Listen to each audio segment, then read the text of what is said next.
Hi, welcome. Thank you for all your help getting us set up. We are so happy to have this turnout. And, we've been dreaming of this for a while, so the fact that it's coming true, we're really excited. I'm Katie Leventhal. I'm one of the counselors based in the middle school here. And I'm Nikki Allen. I'm assistant head of the middle school, and I still always say I'm a member of the math faculty, even though I don't teach any math classes, but in my heart. So. And we have our Director of Student Services here. This is Tawana Mon, so she's our director and does all the things. We're so happy she's here. Today we're going to be leading you through something called Open Session. Hopefully you've heard about Open Session from your kids at one point, because this is a big part of our advisory program. It's a dialogue structure that was introduced to us by IFSEL, the Institute for Social Emotional Learning, which is the organization that we have had a partnership with for the last couple of years to help restructure, rethink, rebrand our advisory program from 6 all the way to 12. And we're in our, is it our third year? Third year working with them. And this is one of their gems, I think. It's a way to have discussion about things that sort of can come organically from the students. So instead of we are forcing them to talk about certain things, they can bring issues to the table. And it helps provide a structure on how we talk and how we listen and how we respond. So it works in a twofold way. It's more organic to have students talk about things they want to talk about, and it also helps with how do we listen to people. So we thought, man, we'd love to have parents know that this is what's happening. And we have this huge topic we want to talk to you all about, partner with you all about, which is the digital world. So we were going to go around and do introductions, but that's a lot of time, and we all are one big happy family. But just to give us a quick idea of who is here, can we have a show of hands of those of you who have 6th graders? Nice. What about 7th graders? 8th graders? All right. What about upper schoolers? And then how many of you also still have elementary school age or younger children? Yeah, so good variety, but heavy on the littles. All right, so today for Open Session is a general tool, and you don't have to have a topic, but we're going to have our topic today talking about adolescence in the digital age, just because it's such a big deal, and we had a good parent coffee at the end of the year last year talking about it, where it was like, oh, there's a lot more we could do here. And we're kind of in the middle of revamping our digital citizenship curriculum, because it was one thing, and then now it's another thing after the pandemic, and kids on social media is different, and AI is different, and it's different. So we're in the middle of kind of updating what we were doing. So we thought that would be a great thing for us to talk about today, just to hear your thoughts, to have you guys learn from each other, and then to give us some direction about where we want to go in the future.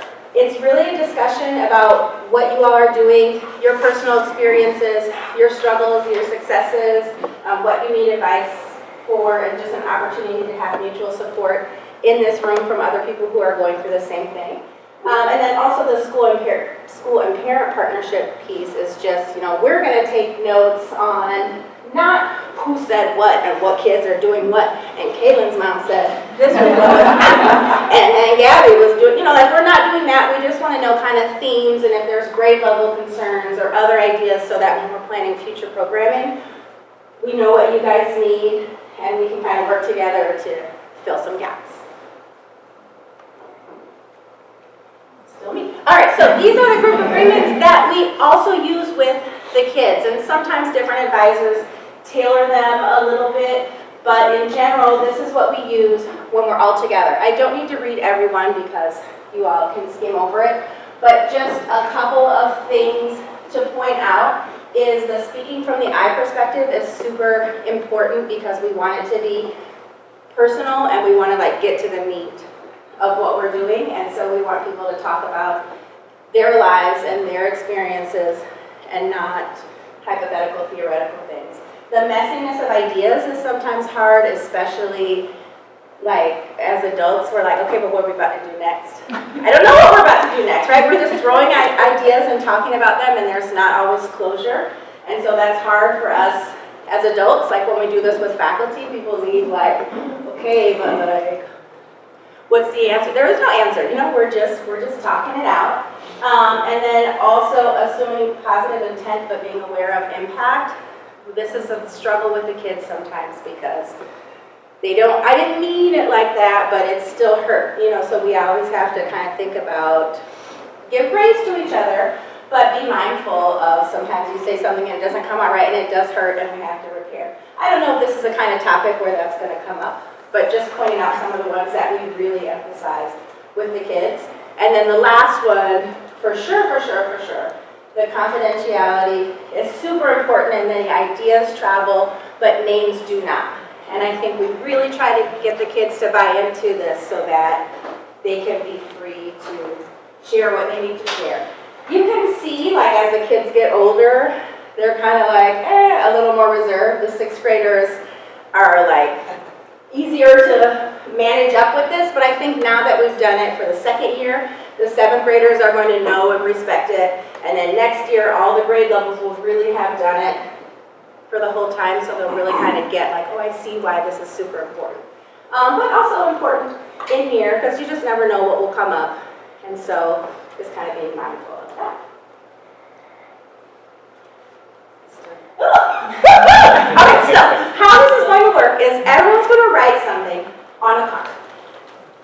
A decision, a challenge, a joy, a dilemma, worry or concern, or just like something generic. So you're going to write something about adolescence and the digital age, things that are happening in your households, things that you're thinking about, things that your kids are bringing out, just something that is on your mind related to this topic. It doesn't have to be super deep. So when we do this with the kids, Ms. Umthal is going to read out just some examples of what the kids put. So before you write, we'll read, but it can be anonymous also. So you kind of write down. And you don't have to write yet, we're going to give you time. Yeah, you don't have to write. Just kind of look at what. And these are options that we give the kids that we're giving you also. So most of the time, you just write it on there, it's anonymous, read today if we have time. If you want your name to be known, you can write your name on there and we can say who you are. If you want us to know who you are, but not everybody, down here, you can circle it. And then sometimes we'll put them to the side. And then the stars are like, I really need this problem discussed today. Please, please, please try to get to it. And the kids do use these signals. And so we'll try them today too, just so you guys can see what it feels like. So just to give you an idea, we'll put this back up as you're thinking and we'll give thinking time. When we've done this, we come together as a group and we say whatever thing you want to share, here are your options. It can be about anything you want it to be about. Or if you have nothing to write, you can draw on your card. So there's not a pressure for them to produce anything if for this day they don't have anything. And they, you know, when I first was learning this, I was pretty doubtful that the kids would put anything out there super vulnerable. These are cards that happened last year, so I'm just going to read a few out to you to give you an idea of some things that students were putting out there. And I'll explain how we kind of read it out and respond to it. So a student said, I'm an empath, and I usually have a lot of people coming to me to tell me their problems. This used to cause a lot of stress for me, and I would feel like I have to solve them for them. But I don't, and I've finally been able to separate my life from theirs, and that makes me happy. So that was a joy they were sharing, pretty insightful. Another student, sometimes it's hard to handle lots of drama with friends. I have my first tennis match of the season. I'm really scared because I didn't play all of spring break. I have too many sports and I don't have time to complete anything else like homework or hang out with friends or relax, etc. My brother and I are really close, but he's going to college this year and I'm feeling really down. Sometimes I don't feel like I'm my best self and I feel like a burnt down tree. I'm excited for the holy celebration, but I really don't want my clothes to get dirty. I had the worst possible day. Everyone's ignoring me, and I'm ignoring some people, and I'm really hungry. I'm now feeling like I'm extremely disliked, and I don't want to talk to anyone, but really just two people. The socialization is really hard for me. So they're not all like deep like this, but I always say that to say that they really will put things out there, and there are deep things happening, as you all know, and they can put this out anonymously, or they can put it out to be read, and a lot of them put their name to it and circle it. They want to be heard. So there's magic that happens with this that we've seen. So just to give you a taste of what we've heard. So after we give you time to write and we collect the cards, what we'll do, and you'll see as the facilitators take all the cards, and we try to sort them into categories of joys or questions or wonderings, and then we'll read one out to the group. So like one of those ones, I will read it out twice, and then you all and the students have a responsibility, decision to make about how you respond, and there's 3 different ways. And you'll see there's a worksheet on your table that has these 3 categories and gives sentence starters. And this is where we're teaching students how do you structure, how to provide support and encouragement. So that's the first response. And there's some sentence starters. So that sounds really difficult, and that's all they have to say. Or, I hope this person, because they might not know who it is, knows that they have people around them that care. Or, I understand this problem. So we give them that sentence structure. That would be a support and encouragement. That's one option that they have to say. The next category is if they have some wonderings about the card that was read. That's sort of questions that they might have. And instead of, we give them structures, and instead of saying, well, who was that? Or, I don't get this. We provide, I'm thinking about what this person might think about this, or I'm wondering if this person has thought about this as an option. So they can offer a clarification or wondering. And then the final is the wisdom and ideas. I don't know where our slide is, but this right here is a lot of times we want to respond with advice giving. It's our instinct, and we do it as a way to connect. Sometimes people want advice and sometimes they don't, so we're trying to help them think about ways to phrase that doesn't come off like I'm telling you what to do. So a way they can phrase this, I've had a similar experience like this, or, I read somewhere at some point this, so kind of helping them think through that. When you offer something out, they don't raise their hands, they'll just start speaking. So there's sort of this moment of awkwardness until someone speaks. Depending on what they offer, encouragement, wisdom, or clarification, after you say something, you put a colored chip in front of you. You just place it in front of you. The reason that is there is to help the metacognition part around what am I choosing to say. Do I do a lot of advice giving? Am I giving lots of wisdom? So if you look in front of you and I have 6 chips of wisdom, that's a thinking point. And we kind of do a reflection afterwards.